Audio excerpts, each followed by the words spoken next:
Today, we're going to be reacting to part 2 of Luetin09's Aftermath of the Heresy, the Era of Ruin, and the Scouring begins.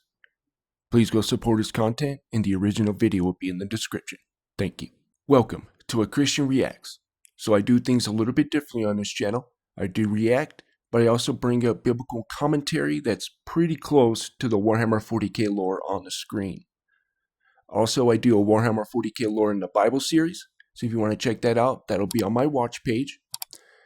Also, check out W Energy Drinks if you want to check out all their flavors. My discount link is in the description, and it'll take you to the website, and you can check all that out. And each purchase helps me out. I do get a commission from it. So if you do, thank you very much. All right, so let's go ahead and get this started. Now, before we get into the video, last week, we talked about this rebellion of Satan and Lucifer. Yes, they're two different beings, right? And I'm sorry if you guys get a little tired of this, but I have to act like there's new audiences coming in, right? Plus, people aren't taught this. Lucifer is a man. So Isaiah 14:16 literally says that he is a man. Also, Hillel ben Shahar means son of the god Shahar, or son of the dawn, right? Which, of course, Shahar is a Canaanite god. So I don't think Satan is the son of a Canaanite god. But anyways, we see this rebellion that happens, and everything's turned to waste, and God has to recreate everything. So if you want to check that out, there's part 1, and you should be able to get to it on the YouTube watch page, of course. But now, we're going to talk about, of course, the desolation that happened after that, but also that Satan's kingdom became this marine kingdom. We're going to see in Genesis 1, it says these animals and everything were made out of water. But in Genesis 2, 19 and 20, it talks about how the animals were made from the dust. So in my opinion, this is two different creation events. So it's very interesting. But we're going to see that in Job, right here, that there's inhabitants in the sea. And we're going to see that the rebellion that happened, God used a flood, just like he did in Noah's flood, and he took them out. But these guys are marine-ish, let's say, and serpentine and stuff like that. Anyways, let me bring up Job. Okay. So Job 26:5. Dead things are formed from under the waters, and the inhabitants thereof. All right, so I'm going to leave you with that. We'll go ahead and get this started.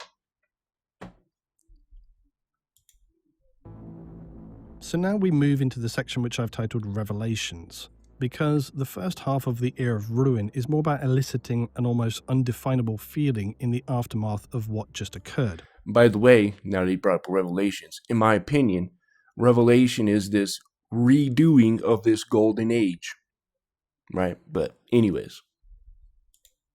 So I won't ramble on at length about that, but obviously the Siege of Terror and what occurred with the Emperor is horrifying. Many are struggling to process that or find a way forward. And there are those who are more coherent, more ordered and grounded. They're able to remain strong in the face of the abject suffering and the shock and grief that is occurring. And to be absolutely clear, that qualifies for the traitors as much as the loyalists with the loss of Horus. The quote leading into this section speaks of flashbulb memory and a memory of sudden vividity. And that's what we get into in this section. Its description. The vividity is, oh my goodness, we're screwed. What just happened? And yay, my house is broken down. Anyways. Of the aftermath, but with more clarified moments of vivid detail, unusually so. Ex Libris. In Ex Libris, John French delivers us a small moment with Ahriman of the Thousand. Okay, so might as well bring this up too. We're going to see the desolation that happened after this rebellion. Right here. Jeremiah 4:23-25. And I beheld the earth, and lo, it was without form and void, and the heavens, and they had no light. I beheld the mountains, and lo, they trembled, and all the hills moved lightly. Remember, in Isaiah it says that God did not create the world tohu, or in void, in vain, right? It meant it for it to be inhabited. But anyways, and all the birds of the heavens were, and there was no man, pay attention to that part, and all the birds of the heavens were fled. And I beheld. Notice as it says fled, doesn't say, oh, they weren't created yet. No, it says they have fled. And behold, and lo, the fruitful place was a wilderness. So before there was a fruitful place. But anyways, and all the cities thereof were broken down at the presence of the Lord and his fierce anger. And for thus saith the Lord, the whole land shall be desolate, yet will I not make a full end. So he's not going to totally destroy it, right? So he just floods it out, right? This would be your Atlantis and, the 7 golden cities of Egypt and El Dorado and stuff like that. But anyways, let's go to, where is it? Ezekiel. Right here. This is where you start seeing the Marine Kingdom, right? Or Atlantis and stuff like that. Because I believe this city of Tyrus is Atlantis. Let me see if I can find it here. Okay, verse 15. Thus saith the Lord God of Tyrus, shall not the isles shake at the sound of thy fall? When the wounded cry, and when the ending is made in the midst of thee, then all the princes of the sea, and I believe these are the 10 kings of Revelation, by the way, but anyways, shall come down from their thrones, and lay away their robes, and put off their broidered garments. They shall clothe themselves in trembling, and shall sit upon the ground, and shall tremble at every moment, and astonished at thee. They shall take up a lamentation for thee, and say to thee, how art thou destroyed? Thou wast inhabited of seafaring men. Interesting.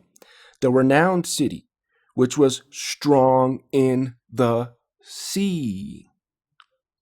And she and her inhabitants, which caused their terror to be on all that haunted.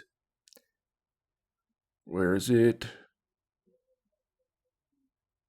Right here. Okay, we're going to go to verse 19. This is Jeremiah, or Ezekiel chapter 26, by the way. I'm sorry. So we go to verse 19. For thus saith the Lord God, when I shall make thee a desolate city, like the cities that are not inhabited, when I shall bring up the deep upon thee, and great waters shall cover thee. So he flooded it. But we're going to get, after this, we're going to get into Genesis 1, where it has animals being created by water. And then the next one, Genesis 2, they're created by land and dust. But anyways. And sons. The way the entire piece is described is fascinating because it still deals with the fact that within the palace, reality and time have become completely fused together, overlapping, out of sync, as was described in the other books in the Siege of Terror. Essentially, as with the warp, reality doesn't exist here in this moment, until it does, and everything snaps back.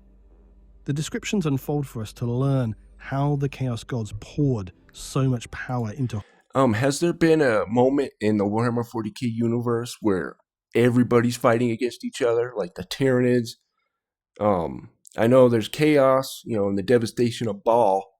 There's chaos, and then the Tyranids, and then the Blood Angels.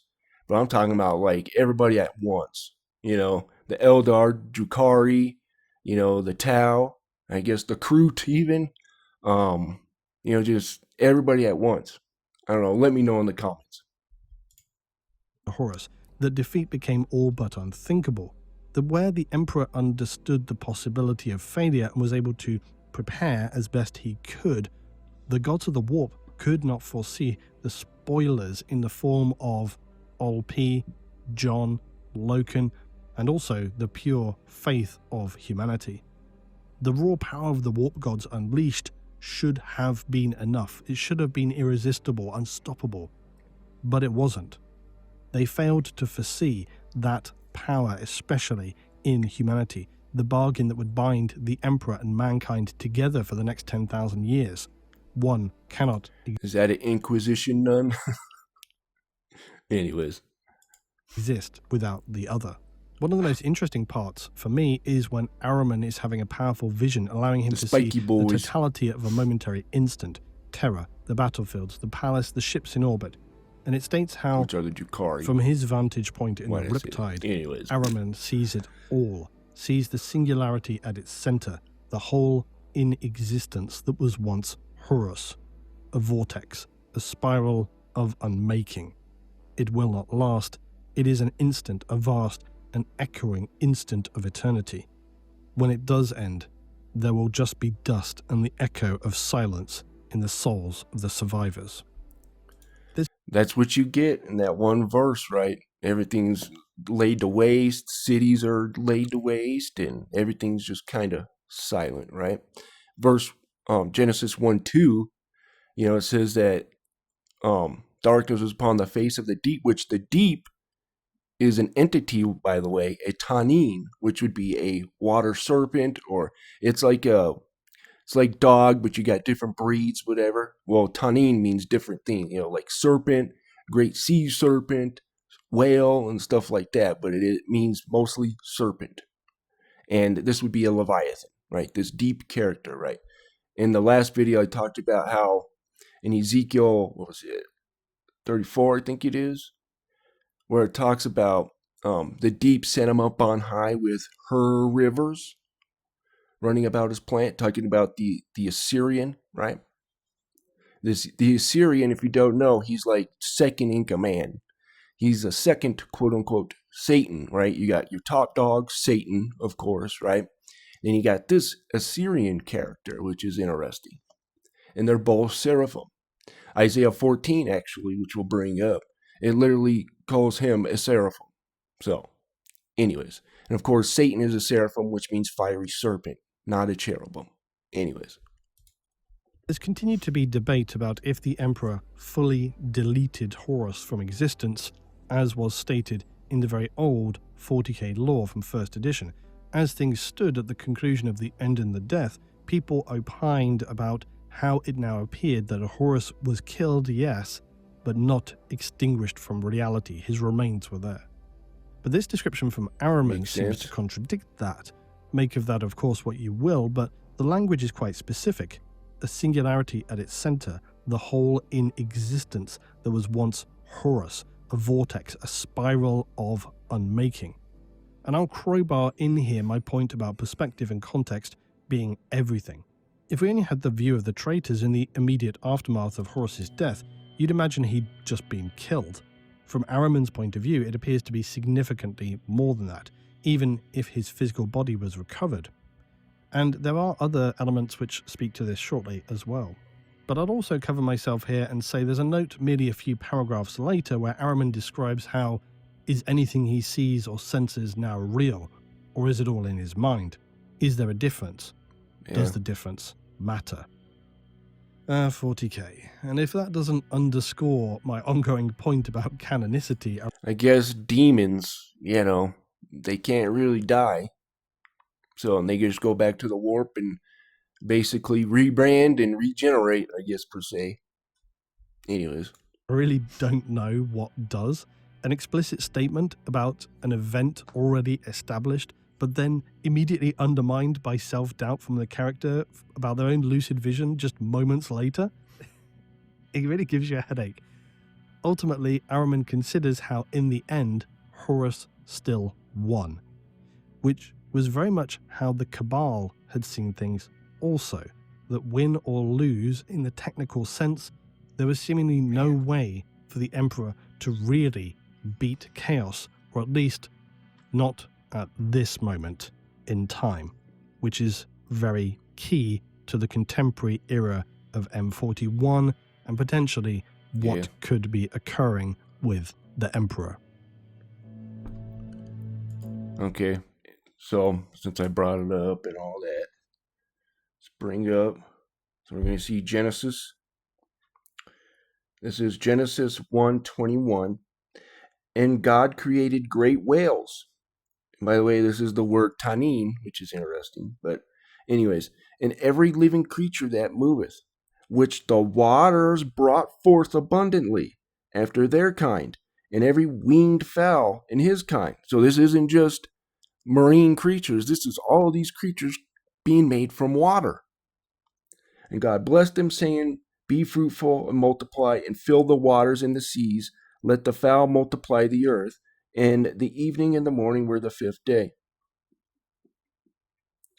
And God said, let the earth bring forth the living creatures after his kind, cattle, creeping thing, and the beasts of the earth after his kind. And it was so. So this is coming up from the waters, right? So now let's go to Genesis 2:19. Right, look at what this says. And out of the ground the Lord God formed every beast of the field, every fowl of the air, before they were being created from the water. So I think what happened is this rebellion happened, and God kind of quarantined off this Satan's marine kingdom, right? Because in the book of Enoch, let's see what this says here. So this is chapter 60, first Enoch. Okay. And of course, the deep here is Leviathan. Leviathan here is the entity called the deep that the Bible labels the deep. And it doesn't always mean just this entity. It can mean the waters too, right? And the abyss, the abyssos. Anyways, and on that day were two monsters parted, a female monster named Leviathan to dwell in the abysses of the ocean and over the fountains of the waters. But the male is named Behemoth, who occupied with his breast a waste wilderness named Dudaim, on the east of the garden where the elect and righteous dwell, and where my grandfather was taken up, the seventh from Adam, the first man whom the Lord of spirits created. And I besought the other angel, that he should show me the might of the monsters, how they were parted on one day, and cast the one into the abysses of the sea, and the other unto dry land of the wilderness. Something happened here. They probably both were in the water and made from the water and stuff like that, but they probably did some weird stuff, let's just say, and created these serpentine-like creatures, right? But anyways, so this is why God sanctioned it off, right? And and then in Jonah it says the bars of hell, right? So he like bolted it. And by the way, the Babylonians talk about these 7 gates, and one of them is in the sea and has bolts, which the bars there means bolts, by the way. Like you would bolt a door shut, right? Basically. But anyways, I don't even know if I brought Jonah up or not. I might do that, but anyways, there you go. So now we're getting somewhere, right? And then we'll get into Lucifer's rebellion. System Purge is an exploration of the challenges facing both Mechanicus and Loyalist in the aftermath of the siege.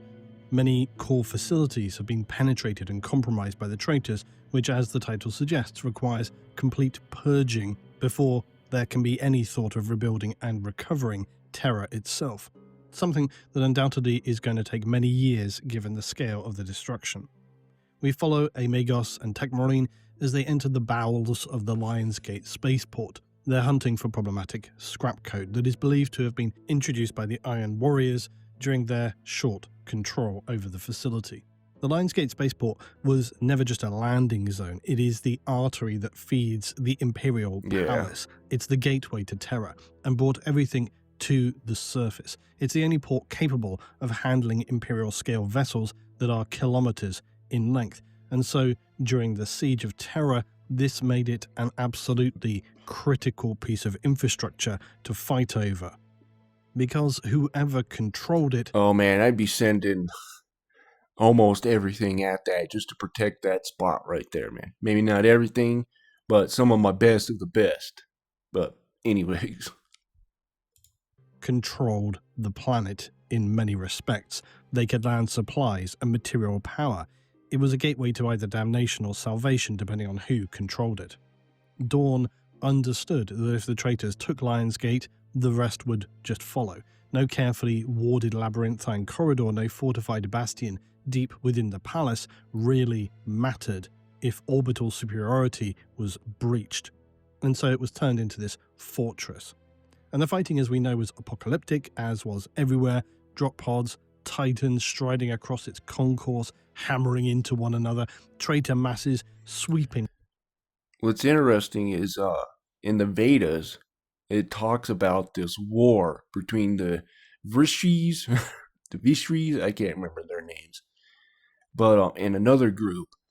And it sounded like they were using nuclear warfare, which is interesting. And some people got at me for saying that, well, that because there's green glass there in India, which is interesting. But some people say, well, it's from a meteorite and stuff like that. Or it could be from nuclear war. Just saying. But anyways. Like a wave to break against loyalist defenses. It switched hands multiple times during the siege, but ultimately Lion... I forget where it's at. I forget what it's called. But it's like this area of like green glass, pretty much. Which nuclear explosions and stuff can cause that. Lion's Gate was just barely held onto by the loyalists. Its survival was essential in that it brought them time and bled the traitors. It blocked the most... Okay, I'm sorry. And in Enoch, it talks about how the punishment of these, of the Watchers and all that was for them to fight against each other, which is interesting. I don't know if that's during the Golden Age or not too, but I know in Noah's flood and stuff like that, part of them, the punishment for that was to watch their kids fight each other. And even the Watchers, it seems like, because we brought up how in the Book of the Dead, it talks about, the Watchers are coming after us and protect Osiris and stuff like that, right? Anyways, that's page 288, Book of the Dead. Most direct path to the throne, and as long as it stood, the palace and Terra itself had a chance. Just a sliver of a chance, and that was enough. In the aftermath, though, the spaceport remained critical still. Terra had been besieged and now urgently needed supplies. Dang, man. It held strong. My goodness. That'd be a little rough, though, needed aid and defending that. Support. Like everywhere, the traitors had embedded themselves so deeply into the infrastructure of the planet that despite Horus having fallen, the remnants of contamination are still everywhere. And System Purge explores this, and notably what we get is another look at just how early the Obliterator virus was present. While the Obliterators are described and more prevalent later in Imperial history, we now see one of its earliest iterations. The Tech Marine and Tech Priest hunting this Dark Mechanicum scrap code find that what has embedded itself into the spaceport terminals is fundamentally different than any other they've seen. It's manipulating things at a genetic and programmed level. And at one point... excuse the airplane, if you can hear that. Apologies. Anyways, but in the Book of Adam and Eve, so this is an extra biblical book, okay? But I do believe a lot of it agrees with Scripture. I wouldn't bring it up if it didn't agree with Scripture. But it talks about Satan's fall. And when he first fell, like this, he disobeyed God's commandment, and all of a sudden this darkness is, like, I'm guessing he's wanted to mess with this darkness, get the power from it or something. Who knows? We're not told that. But it starts, and it says he became darkness. Right? It just, all of a sudden, it's controlling him, and it's taking over and stuff like that. It's the Book of Adam and Eve, if you want to check it out. Now, the Cave of Treasures, I don't know so much, but the Book of Adam and Eve does. So, anyways. Point, just a random terminal attempts to penetrate and embed itself into the Tech Marine, which absolutely terrifies him. It's a scene which I can only describe. But again, when you go to the extra biblical books, make sure you can bring up Scripture with that. And by the way, there's many cases. Job talks about Leviathan, right? of that chapter 60 chapter that I brought up, right? With the Leviathan and Behemoth. They're both spoken of in Job, right? In many places, like Psalms, who punished the heads of Leviathan, right? Psalm 72, I think that is. I do believe. But anyways, could be wrong on that. Described as Akira-like. It's not an overly complicated story, but it is one which gets to the core of what faced the Loyalists in that aftermath, before, in the end, the Obliterator, of course, is revealed, challenged, leading to, as the title suggests, System Purge. After the dawn of the darkness. After the dawn. Okay. Now we're going to get into the rebellion of Lucifer. So we have this. So real quick, even though it says, "How art thou fallen from heaven, O Lucifer?" But look what it says here. "I will ascend above the heights of the clouds." So why does he need to ascend when Satan is already up in heaven? Right? This guy has to ascend into heaven. Okay? "I will ascend above the heights of the clouds. I will be like the Most High." So this is Lucifer, of course, right? Here's verse 16. "They that see thee shall narrowly look upon thee and consider thee, saying, Is this the man," not serpent, not angel, right? "Is this the man that made the earth to tremble, that did shake the kingdoms, that made the world as a wilderness, and destroyed the cities thereof, that opened not the house of his prisoners?" Now, is this golden city right here? So at the beginning of the chapter, it talks about this golden city. Verse 4, "Thou shalt take up this proverb against the king of Babylon, and say, How hath the oppressor ceased? The golden city ceased." Now, in Babylon is this, it's an idiom for the world too, right? So we got this king of the world here, which in my opinion would be Kronos, which was the god of the golden age, right? Kronos, Saturn in Roman mythology, Lucifer in biblical mythology, right? Or not mythology, but you get my point. But yeah. And then right here, you're going to see there's rulers. The Lord, and so in the same chapter, "The Lord hath broken the staff of the wicked and the scepter of the rulers." Who are these rulers? Well, the 10 kings of Revelation. But not only that, of course, where is it? The kings of the sea, this marine kingdom now. So before, it was this on land and all that, and it came from the sea, and you have the city in the sea of Atlantis, right? And then it gets sunk, and now they're in the midst of the sea, right? We have this. Let me bring this up. Ezekiel 28. We have the Prince of Tyrus, right? He sits on the seat in the midst of the seas, right here. Ezekiel, 28.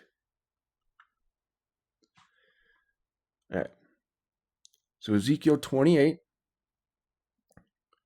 right here. "Son of man, say unto the Prince of Tyrus, Thus saith the Lord God, because thine heart is lifted up," I lost my place, "and thou hast said, I am a God, I sit in the seat of God, in the midst of the seas. Yet thou art a man and not God, though thou set thine heart as the heart of God." And then, of course, this is where you see the king of Tyrus, but this is the cherubim, right? And now people assume that that's Satan. It is not Satan, and nowhere does it say that's Satan, right? And by the way, like I said, Satan is a seraphim, right? We get in Revelations, it calls him that dragon, that old serpent, the devil, right? Well, what does seraphim mean? A fiery serpent. And in here, in First Enoch, let's bring this up real quick. Talks about how Gabriel is over the serpents and the cherubim. First Enoch.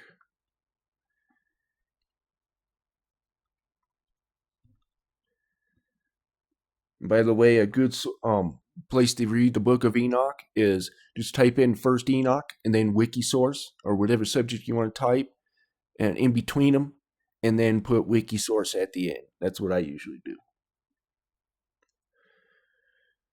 All right, chapter 20, the first book of Enoch, chapter 20.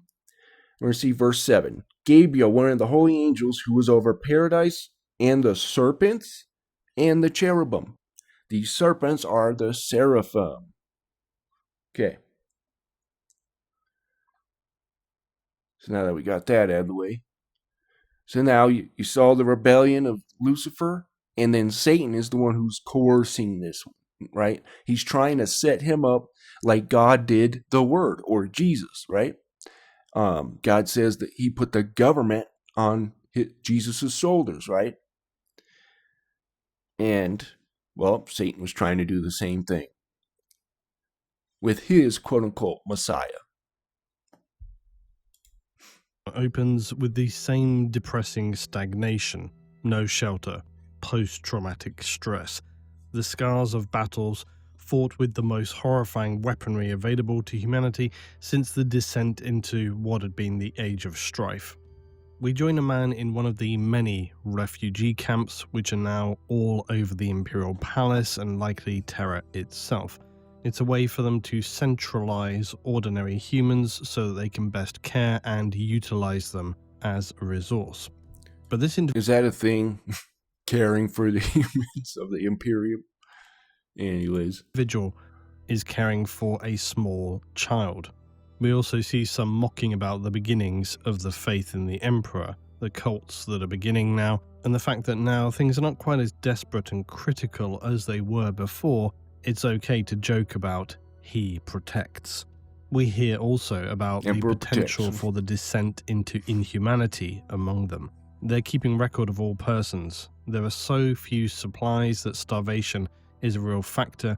The man we follow is even fearful that some might steal the child as a food resource. That's pretty much like the way as the first part of the Revelations there, right? Or I should say, Great Tribulation. By the way, I only see 3.5 years, right? Now there's the what you call the birth pangs leading up, WW3, and let's just say war. We'll just say, color war, which I'll bring that up real quick because this is how they're going to try to bring in that golden age again, right? Order out of chaos. But since I brought it up, I might as well do this. So where it says nation, you know what? We'll just say, where it says nation against nation and kingdom against kingdom. Well, that word for nation there is ethnos. Crazy how a lot of stuff is going on. But anyways, I'll get that verse for you. But anyways. This man is Katsuhiro, who appeared throughout the Siege of Terror series and began as a lowly bureaucrat from Hokkaido Hive, conscripted with barely any training, armed with a single lasgun, and from there thrown into the chaos. Okay, Matthew 24:7 is what it is. Outside the Hideos Gate. He fought all the horrors that chaos could throw at them and somehow survived into becoming basically a veteran amid all the terror and betrayal. And his character is another one of those really good ones which just brings everything down to a human level. You're seeing just ordinary civilians basically who are on terror when the heresy comes to the door and they're pushed into basically conscription. Katsuhiro would later be transferred to the Palatine Arc. I hope one of these days I can make like a replica of the lasgun and just put it like somewhere. Anyways. Where he merged with Euphrates Killer's religious movement that was growing. He took command of a desperate militia also at Marmax's Bastion after the death of a Blood Angels officer, and they survived wave after wave of traitor assaults. His fear gave way to zealotry as their survival seemed impossible, as we were saying a minute ago, and he helped to spread the Imperial cult in that context, even encountering Luetin while protecting a mysterious infant that had been entrusted to him by Shiban Khan of the White Scars. He would also join Kila's exodus from the Sanctum Imperialis to reach the Hollow Mountain. Now, this short, to me, had a lot to say in terms of what it was trying to illustrate. And again, I'll speak to some of it, but I don't really want to spoil everything. I felt that it also added to the general sense of just apocalyptic situations we're seeing in the aftermath. I think most notably I was reminded of P.D. James' Children of Men, which also explores these themes of authoritarianism, petty... Yeah, that was a great movie, by the way. I think it was made in the UK, and a lot of it is, anyways, that women can't have kids anymore. And what's kind of interesting, I don't know if it has anything to do with it, in the book of Jasher, it talks about how they made a drought, basically plan B. And men didn't go for women who had children anymore and stuff like that. And the whole reason why, it wasn't for, women's rights. Woo! It was to keep them as a beautiful. So, anyways. So there's a verse and where Solomon says that there's nothing new under the sun, right? What will be done again. There was nothing new under the sun. So, and by the way, let's just say the ending of the little ones in the womb, we'll just say, is in Enoch, chapter 69. So, yeah. Jobs with bureaucracy. Which after that it talks about the son of the serpent, by the way, with that same sentence. Or it's either a sentence after that or in that sentence where it talks about... No, it is in that sentence. I should bring it up here because it's very interesting. In dire situations still, faith... And the reason why I'm going to bring it up, because the whole point is to bring back the golden age, right? When it comes to the beast of Revelation, right? Well, this is what he comes with, per se, right? Mortality, the fragility of civilization, using the absence of the children as a lens through which to examine human meaning and purpose. And just as in the aftermath here, where so many people are starting to question what is the point of anything, the collapse of hope, it's a descent into a world that's just tearing itself apart. And as is noted by one of the guards overseeing this refugee camp to which he finds himself in, he says how... Okay, so this is Enoch chapter 69, so I was right about that. Oop, went too far. Okay, so this is verse 12. And the fifth was named Castia. This is he who showed the children of men all the wicked smitings of the spirits, and the smitings which befall through the noontide heat. Oops, nope. Oh, I'm sorry. Okay, smiting of the spirits and demons, and the smitings of the embryo in the womb, that it may pass away, and the bites of the serpents. So, which in Moses, right, it talks about how the serpents were biting them, stuff like that, where he told them make a pole and all that. Anyways, I digress. But yeah, nothing new under the sun. Anyways. This is the singular child within this camp, or an indeed that anybody has seen for many weeks. It must be kept alive at all costs, for it is the only source of hope.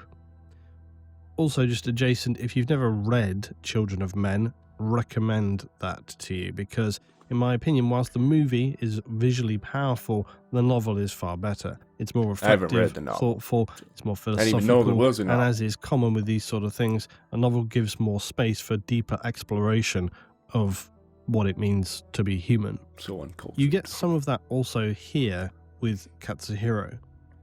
Eventually, at this refugee camp, some Astartes arrive, Ultramarines.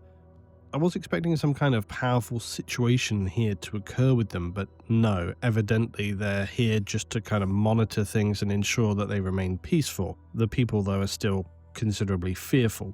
Astonishingly, and as the characters themselves are surprised to hear, the Administratum are still somehow able, amid everything, to maintain and track records of the survivors. I think it'd be kind of cool to make a shirt, with the purity seals coming down on the side here, and then maybe have like my logo or something. This would be in the future, but anyways, or something to that extent with like a Space Marine helmet or something without, I don't know, make it somewhat unique so I don't get hit, if you know what I mean. But I don't, and have the purity seals on the side, and then maybe up on front, and then maybe say like interesting on the back because I say interesting like every other word. But anyways, I digress. Which is really quite surprising given the situation.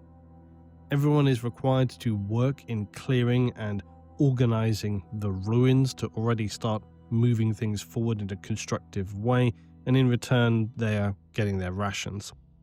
A guard, though, reminds Katsuhiro that if he wants to keep the child, he should ensure he gets a ration card for it, not just himself. And he tries to bargain into not working so as to look after the child. And then here's where you get this great struggle between the bureaucracy trying to maintain an absurd, infuriating sense that we've all experienced. Someone with this attitude of, look, sorry, it's out of my hands, I can't do anything for you, when it absolutely is not. The scribe who Katsuhiro has to deal with basically says, look, I can't help you, I can't give this kid a ration card, there's no procedure for it, and he ends up really forcefully persuading them to do so. Fundamentally, he just says, look, if you're not going to look after this child, then what the hell was the point of any of this stuff that we're doing? Right. And he really has no answer for that and has to just kind of crack. And it's just, that's one small part of this story, but it's a good example of what they're trying to get to here. It's speaking to the purpose of everybody, the endeavors. If you're not fighting for the child, for the potential new member of civilization, then what is indeed the point? And although the scribe bends to this argument, it still seems to physically pain them to do so using whatever rationalization they can. There's a lot of insinuations of the beginning of faith also penetrating through to all the human remnants, which isn't that surprising considering what they've been through. As I said, I don't want to reveal all with these stories, but you get to see the clearance effort occurring, ruins of the battles, we see the work parties, they're given water to drink whilst they're out on detail, but it's clearly irradiated, which shows that they're really struggling to find just decent resources. And again, it reminds of many apocalyptic dramas like Threads or The Handmaid's Tale, where human remnants are just left to clear the destroyed rubble of a new apocalyptic reality. But consider the insanity, if you will, of an empire as powerful as the Imperium, and they're using barely healthy, exhausted refugees to clear the Imperial Palace. When a traitor Marine is discovered here, they have to leave a 10-meter radius around him to allow for special clearance. In all of these tales, it's the small details which are particularly interesting. And Katsuhiro gets a good resolution in this story. It's one of the few which leaves you with a feeling that maybe darkness will not consume all, and the Astartes have just as much of a human part to play as do the humans who have survived to see the all-consuming scale of destruction. Alright. In some respects, I could make an entire 60-minute discussion about Homebound, and despite its humble story, is perhaps my second favourite from this anthology, because of what it represents and how it speaks to the broader history of the Emperor's grand vision, and its ultimate failure. For the purposes of this video, it is more simply a story of humanity. We reunite with Ilya Ravalian, a You know what? I forgot, this has more. So here, this was talking about the deep, right? So this is Ezekiel 31, but it also talks about the flood that happened in those days. But anyways, or at least in my opinion. So the water, this is chapter, we'll say chapter 31, starting in verse 2. Son of man, speak unto Pharaoh, king of Egypt, and all his multitude, whom art thou like in greatness? Behold, the Assyrian, there's the Assyrian, was a cedar in Lebanon with fair branches and a shadowing shroud, and of a high stature, and his top was among the thick boughs. The waters made him great, the deep set him up on high, with her rivers running around his plants, and sent out her little rivers to all the trees of the field. Hela, the Norse goddess, in Niflheim or Helheim, I've heard it been called both, but anyways, there's a well there called like Hubverglimer or something like that. I'm terrible with Norse words, but it's called like Verglimer or something like that. There's a well and it has many rivers going from it. Very interesting. But anyways, so and therefore his height. I want to show you that this was in right here. So verse 8. So he was in the garden of God. So this isn't just some guy. Okay. Verse 8. The cedars in the garden of God could not hide him. The fir trees were not like his boughs, and the chestnut trees were not like his branches, nor any tree of the garden of God was like unto him in his beauty. All right. Here we go. And therefore, let me see, to the end of none trees. So this is verse 14. To the end that none of the trees by the waters exalt themselves for their height, neither shoot up their top from the thick boughs. So they're in the waters. Remember, this water marine kingdom, right? You can think of like Ariel or the Little Mermaid, right? You got Triton. They're under the water. You got Job. Dead things were created from under the waters and the inhabitants thereof. So, anyways, nations right here. The waters and the thick boughs, neither their trees stand up in their height. All that drink water, for they are all delivered unto death. Neither their trees stand up in their height. All that drink water, for they are all delivered unto the death. So these, talking about this marine kingdom, right? The golden age that was there, and then it became this marine kingdom. Drink water, for they are all delivered unto death, in the nether parts of the earth, in the midst of the children of men, with them that go down to the pit. So there's men going down with them in the pit. Just like we saw in Isaiah 14, there's nations and there's kings and rulers with Lucifer, right? Okay. Thus saith the Lord, this is verse 15. Thus saith the Lord God, in the day he went down to the grave, I caused a mourning. I covered the deep for him, and restrained the floods thereof. And the great waters were stayed, and I caused Lebanon to mourn for him, and all the trees of the field fainted for him. Right? And then, of course, we go to Jeremiah. And I behold, and lo, there was no man, and all the birds of the heavens were fled. I beheld, and lo, the fruitful place was a wilderness, and all the cities thereof were broken down in the presence of the Lord in his fierce anger. So, interesting. How is this stuff not talked about in church? Think about that one. In the mainstream church. There are churches who do, but I'm talking about the mainstream, Anyways, I'll shut my mouth on that one. It's frustrating. And I'm not going outside the Bible here, right? It's all there. Decorated general of the Imperial Army that we met in Warhawk, and also Sojok Khan Other than the of Book of the Enoch White Scars. in, As everywhere, the Luetin09 confusion and stuff chaos like of that, the Siege of Terror has not ceased. And while I use scripture to prove it, though. right? You just saw the deep. That's Leviathan. Anyways. It's clear the worst of the fighting is over. Rumours continue to swirl about just precisely the fate of the Emperor, the Primarchs, the great enemy. There is significant confusion, of course, no detail available.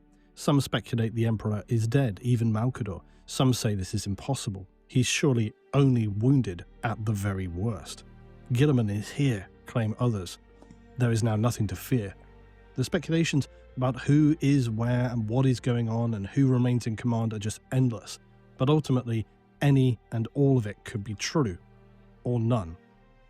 For most ordinary humans and their commanders in the aftermath of the siege, none of these answers would be clear for weeks at best, maybe even months for those depending on their relative position and access within the palace complex and other areas like the spaceport.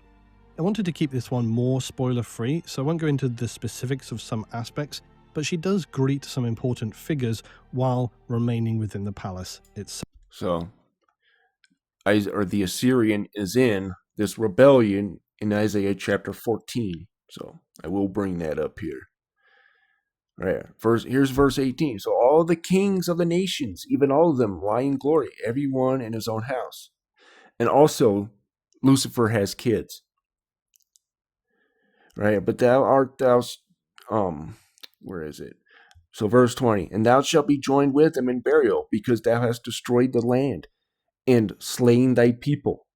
The seed of evildoers shall never be renowned, and prepare slaughter for his children for their iniquity of their fathers, that they do not rise, nor possess the land, nor fill the face of the world with cities. Okay, but anyways, here's the Assyrian. Verse 25. That I will break the Assyrian in my land, and upon my mountains, tread him underfoot. Then shall his yoke depart from off them, and the burden depart from off their shoulders. This is the purpose that have purposed upon the old earth, and the hand is stretched out. So verse 29, this is where he gets called a seraphim. Rejoice not thou, O Palestina, because the rod of him that smote thee is broken. For out of the serpent's root, right, this serpent marine kingdom, shall come forth a cockatrice, and his fruit shall be a fiery flying serpent, which is the word seraphim. So there you go. So you don't think I'm crazy here. Which I'm sure most of you guys do. It is described how Horus is destroyed, that his soul has been annihilated, and that there is a shock even that the Emperor actually had the strength of will to see that carried out. Now, as I've said so many times, when a single fact begins to become reiterated multiple times by multiple different figures, this is then what starts to confirm for me as it not being canon, but being established. And I think that's become my go-to term for just lore things and how visible and present they are. When it's very clearly established, it's all but set in stone, whereas things which are less established maybe have been just witnessed or described by a single figure or it's seen in a dream. These are still open to interpretation or change. Ilya ultimately leaves the palace on a ground transport, but practical issues of survival become this immediate concern, which I very much Well, that's how the Bible kind of is, so take it literally, right? Until it says this is a symbol and it'll explain what that symbol means, right? But anyways, I digress.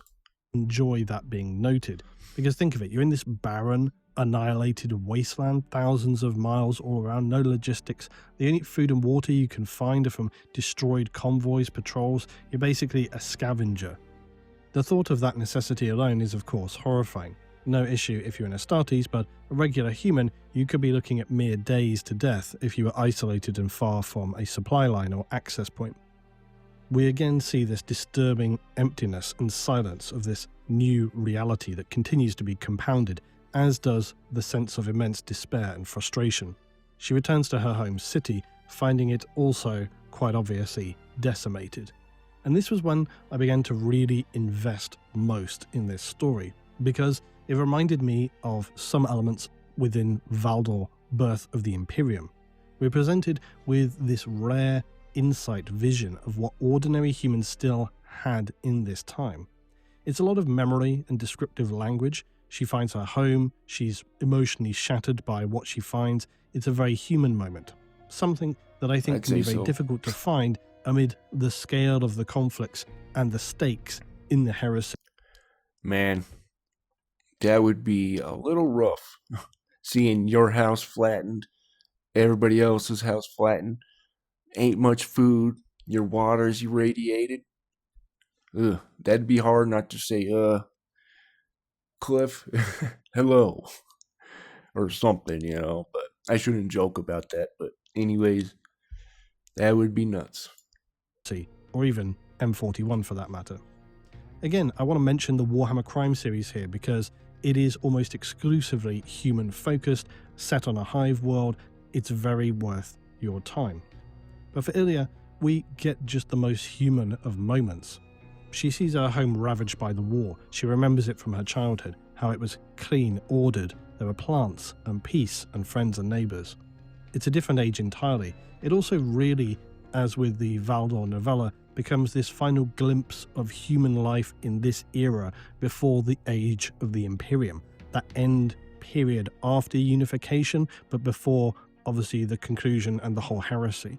It's where human civilization still resembled something that is more recognizable from our perspective. I don't want to speak to the end of this one. It's a beautifully written piece that really evokes the spirit of humanity and what has been lost from the Crusade through to the Scouring. She, like so many others who gave absolutely everything they had to the Emperor and his great vision, is simply left now to contemplate, what was it all for? Yeah. Now, I've seen people speak to the fact that the Carrion King really is the standout piece from this anthology, and it is. But that's It's the certainly Holy not Dragon, to I speak guess. less of those we've covered which came Again. before. It's just that when you have a custody speaking directly about the Emperor and Malcador and revealing truths and information long questioned, then it carries significant weight. And again, this is why novellas and short stories sometimes do contain elements that for whatever reason are just totally absent from larger mainline novels. Why that would be, I couldn't tell you, but there it is. Now, I said I would speak to Malcador today, and this is what it concerns. First, Lord of the Imperium. It's one of my favourite shorts, as you know, and I like to throw it out at people coming into 40k because it messes so Malcador the significantly with Sigilite. the general perception of things. And in many ways it still does, because it's not in the mainline lore of the heresy. Not to mention that originally it was an audio short, which for a good while is just totally off people's radar. So it's a really interesting kind of subtly adjacent piece, which people find through their 40k heresy journey. Now in First Lord, we have one of Malcador's aides toward the end of the heresy, Sybil Nasta. She is dying. Malcador arrives and appears to take this opportunity to drop something of a truth bomb on her, and reveals that the Emperor always had planned for the Primarchs to turn traitor into a civil war, but that things had gone badly wrong. Now, the troubling part is, after she dies, Malcador says how it pains him to have to lie to spare them, and it breaks his heart. Now, I'm not going to rake over this too heavily because I've discussed it before.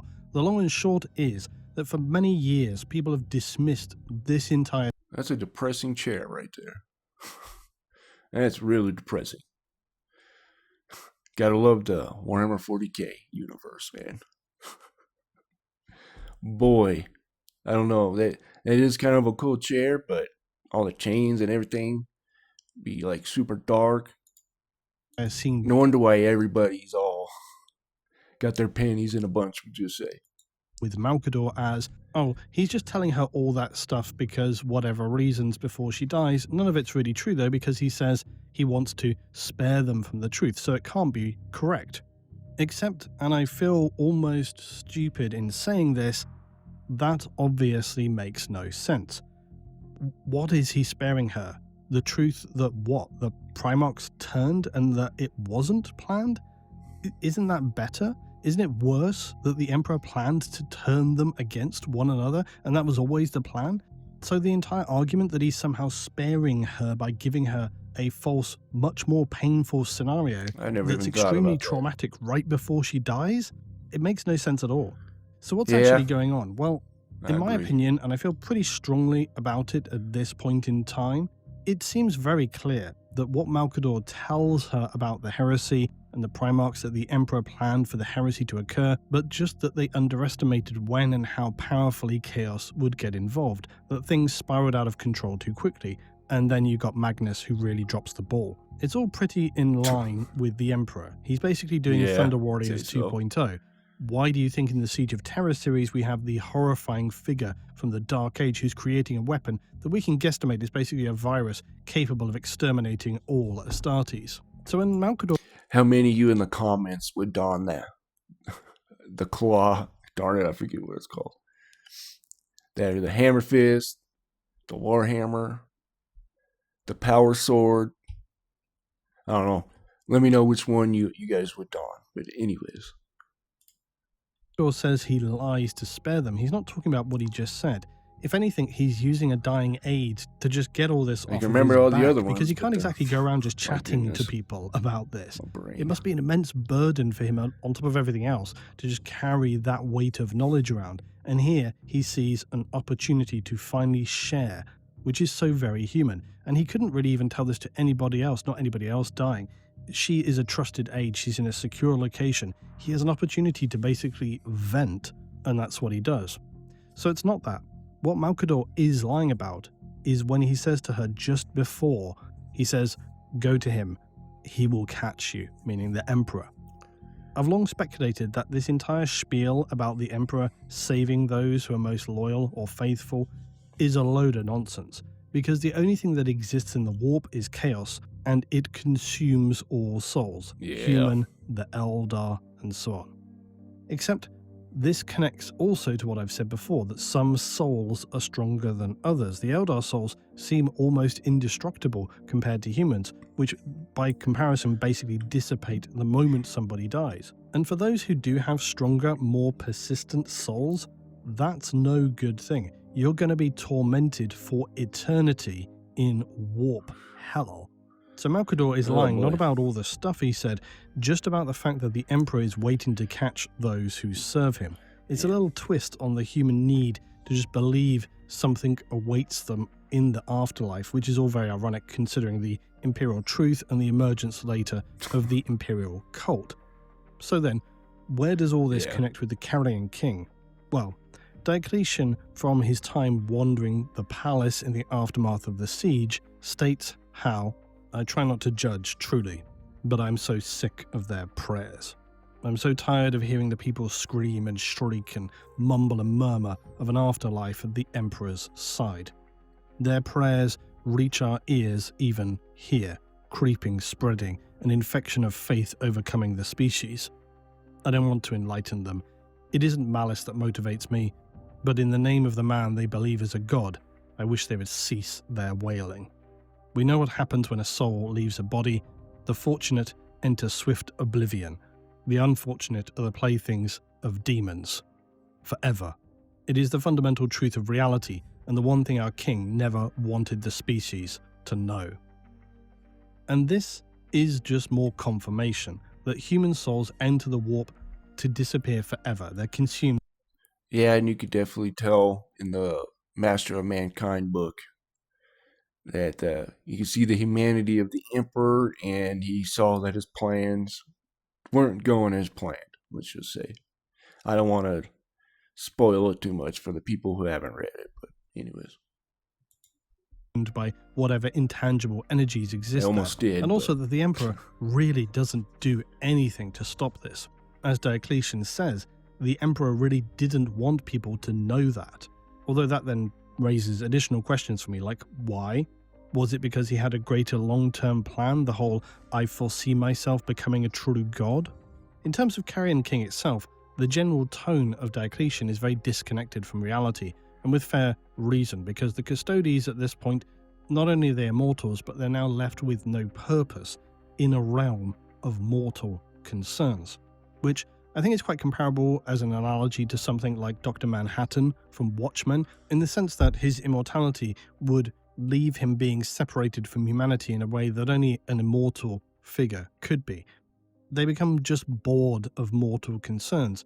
They're tired by the endless desperation, the complaining, the griping, the struggling. And we see this also with some Astartes who just become detached from their mortality as a consequence of their own immortality.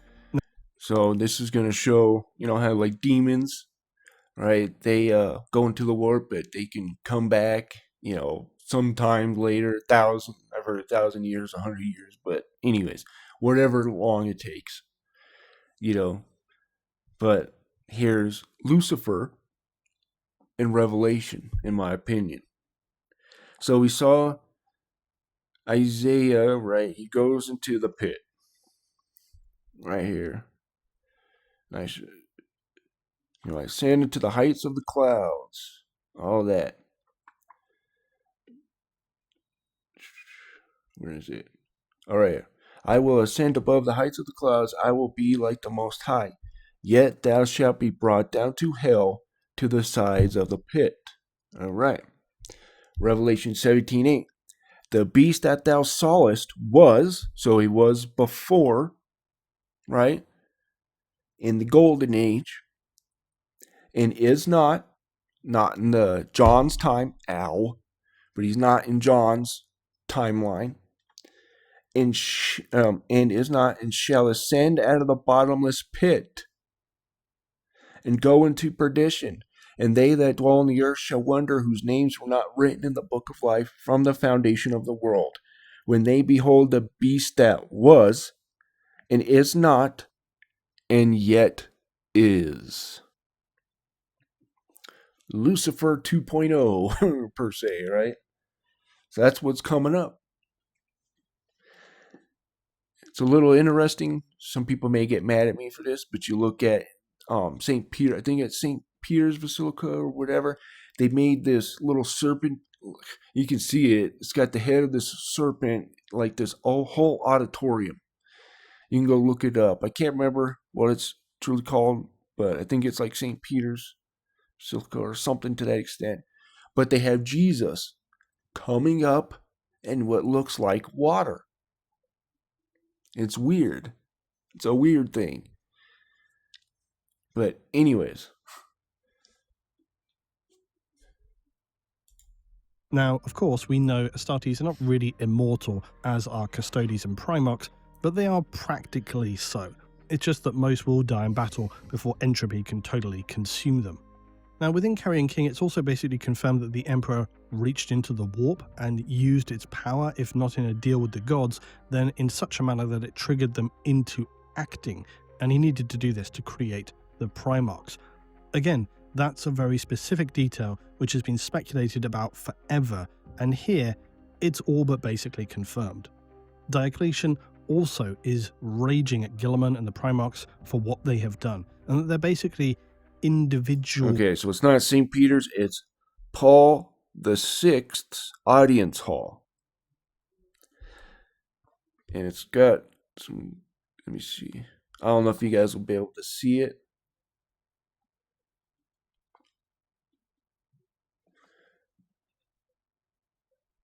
It's got Jesus coming up out of the water. Hopefully you guys can see it. Probably not.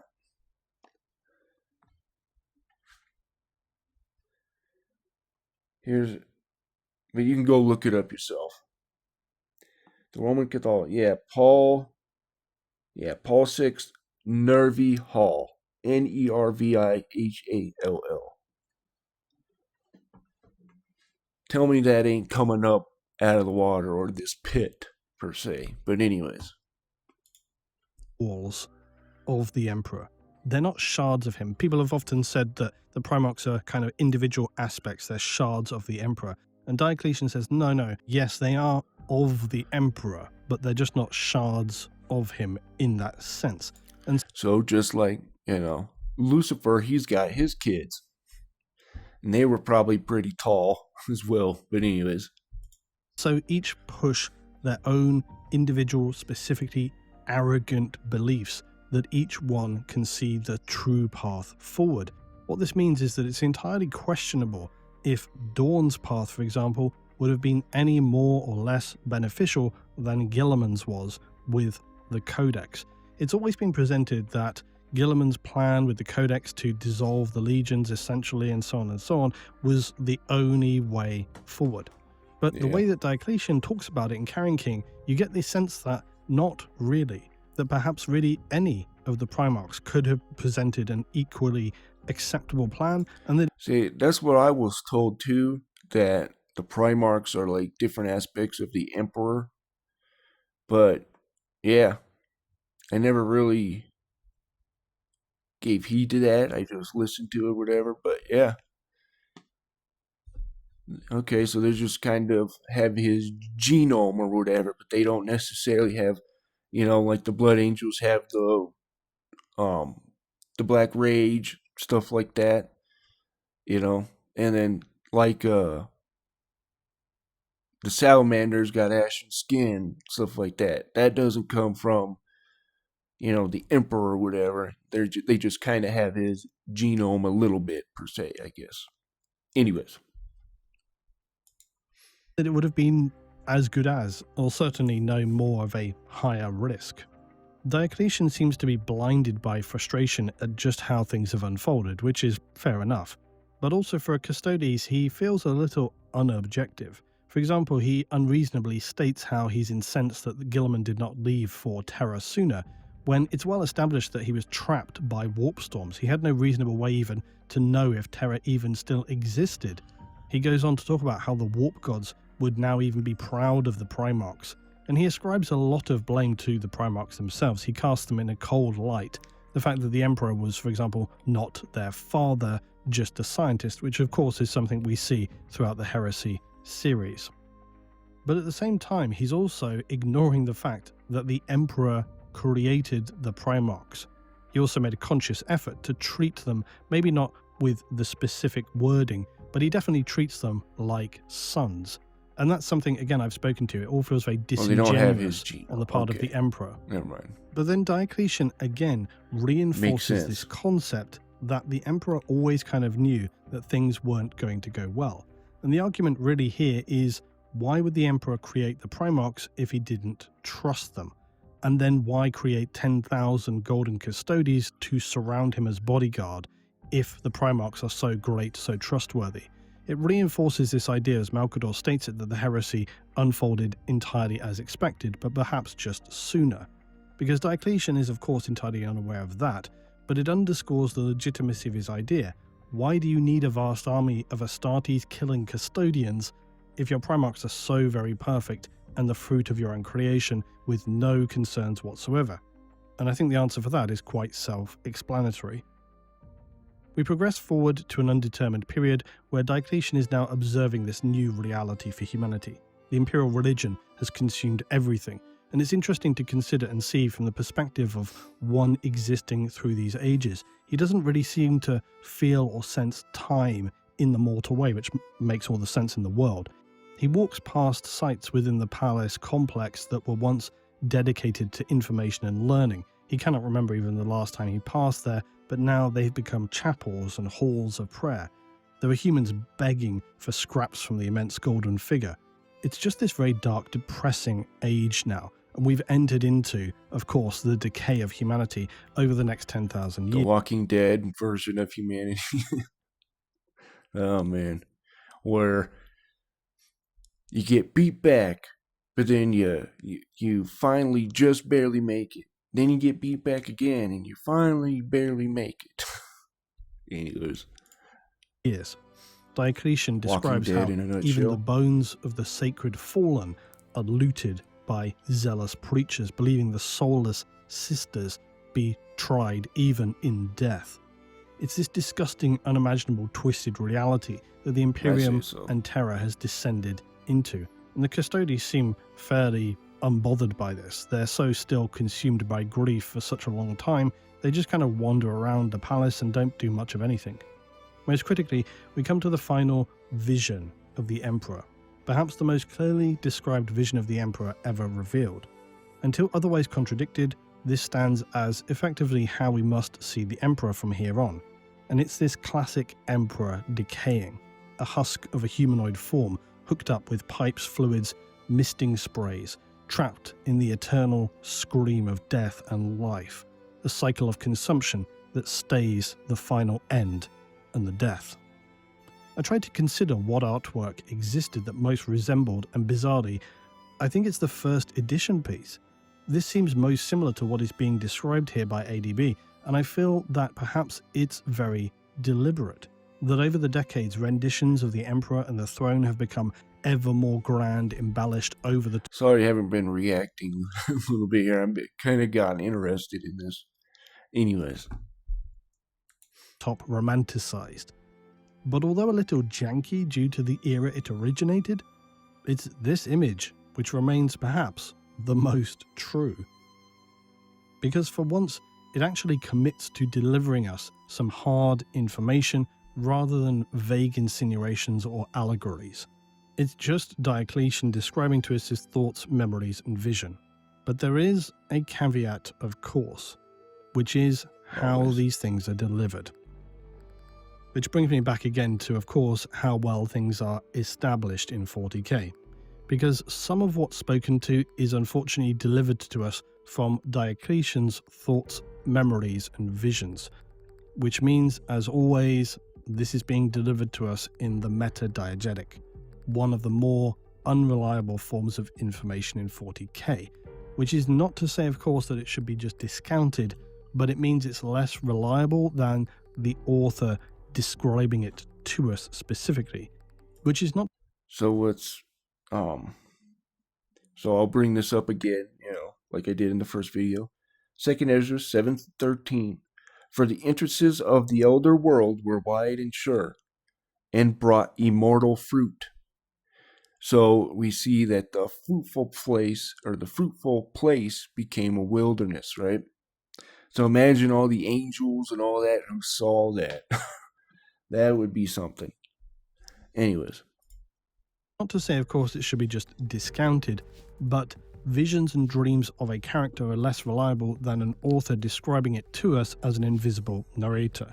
And especially given that much of his descriptions are memory, again with the caveat that the memory of Custodes is near to flawless.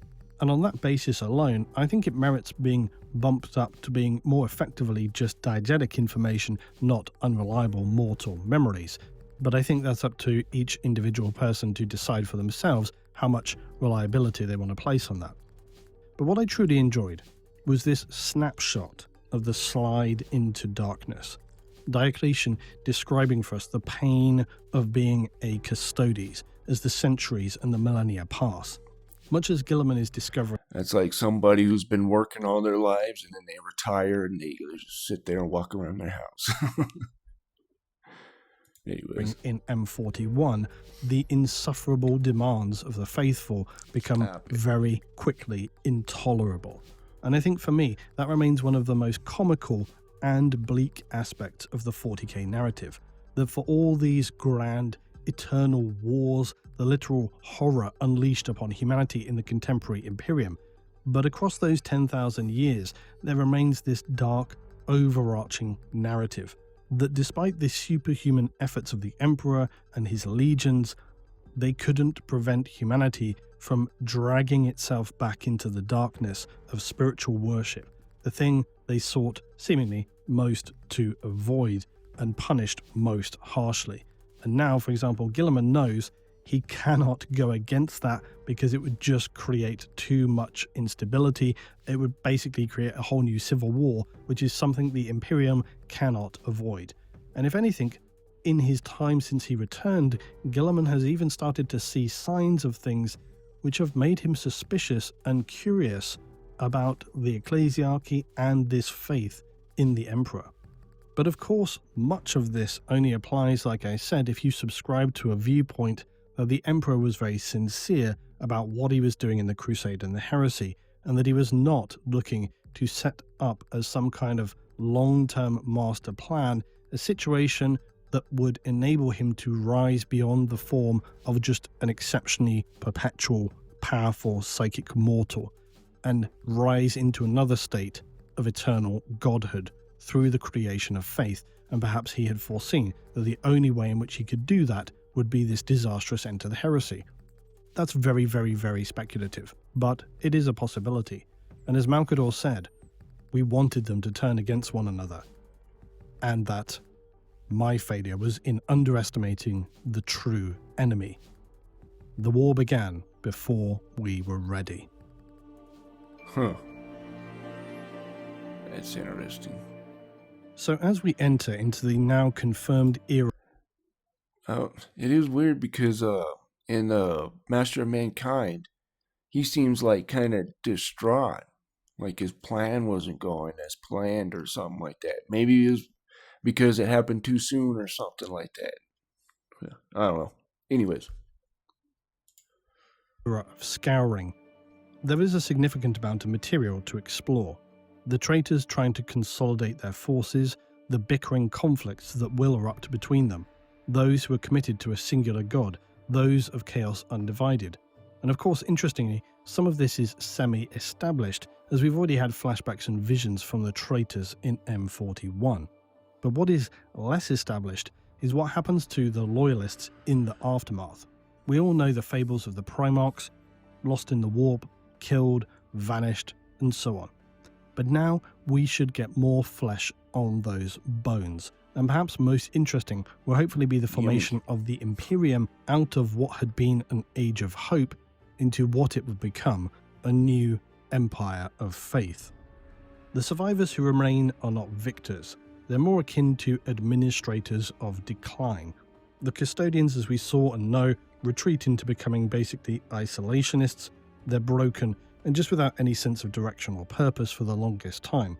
The Space Marine Legions are broken, but in a different way. They're separated into chapters, not out of efficiency, but out of fear. Much as we saw with the integration of Primaris into existing chapters, but it seems likely this would be problematic and painful for the Astartes as well. Then there are those who will actively resist the change, the Imperial Fists, the Wolves. What of their challenges? You got Dawn and Guilliman, and that's going to be something very special. Let us not forget also the rise of the Inquisition, the ecclesiarchy born from the ashes of faith. Obviously the modern ecclesiarchy doesn't happen for many thousands of years, so you're not going to see that, but at least you'll get to see the bare bones beginnings.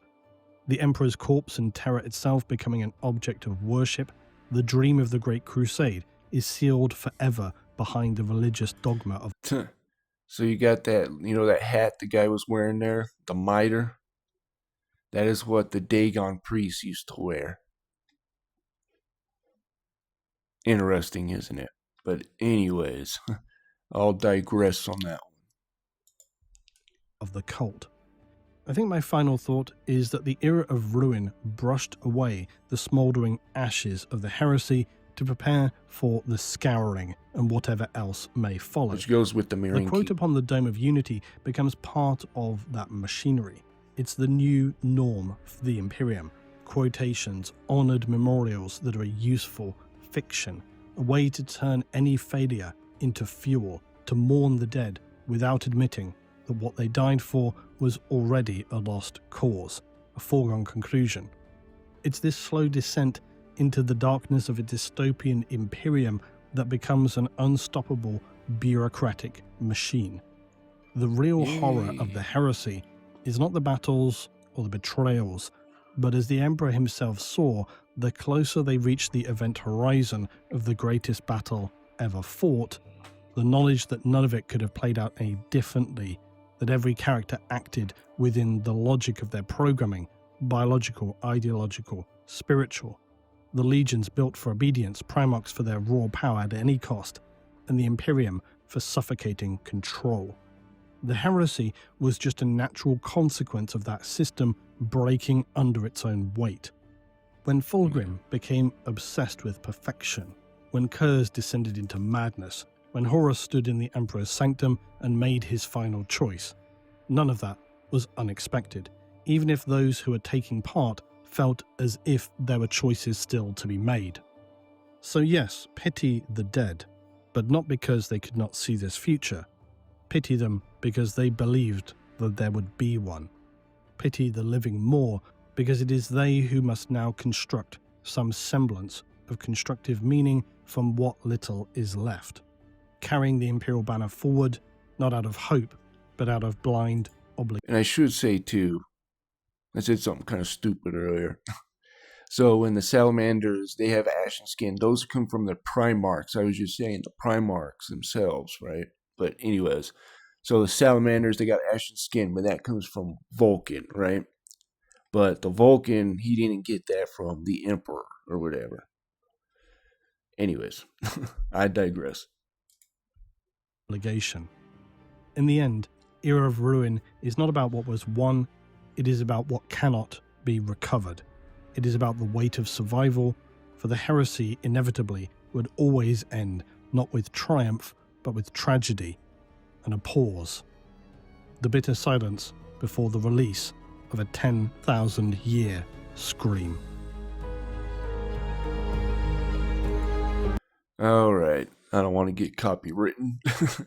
So we're going to end it there, guys. You can go check out the original video if you want to see the ending of that. But anyways, I just want to thank you guys. Thank everyone who liked the video. And if you disliked the video, thank you for at least giving me a chance. I hope you enjoyed the rebellion of Lucifer and Satan and what became, or what is now, this marine kingdom that is filled with these serpentine entities.